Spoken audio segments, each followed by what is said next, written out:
10 гаруй жил би математик програмчлалын сургалт явуулсан.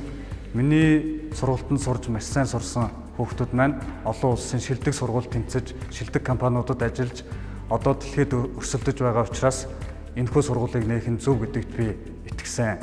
Одоо энэ сургууль дээр математик, гадаад хэл, физик, хим, програмчлал буюу мэдээлэл зүйн хичээлийн шилдэг мэргэжилтнүүд цуглаж энэхүү сургуулийг байгуулж байгаа болно. Монгол улс боловсролоор өрсөлдөхдөө маш бага зардлаар энэхүү миний хүсэж байгаа зүйлийг хийх боломжтой юм.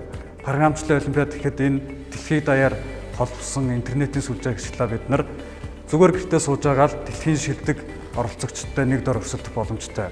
Математикийн хувьд ч гэсэн бид нар бүх сүүлийн үеийн нээлтүүд, бүх сүүлийн үеийн теорем, томьёонуудыг бид нар интернетээр олоод тэрийгэ хүүхдүүдэд заагаад тэгээ яг энэгээр дэлхийн хамгийн сүүлийн үеийн технологиор бид нар өрсөлдөж болж байгаа. Ийм учраас манай сургууль богино хугацаанд өндөр амжилт гаргаж чадна гэдэгт би итгэлтэй байна. Дэлхийн боловсрол Монголын ирээдүй.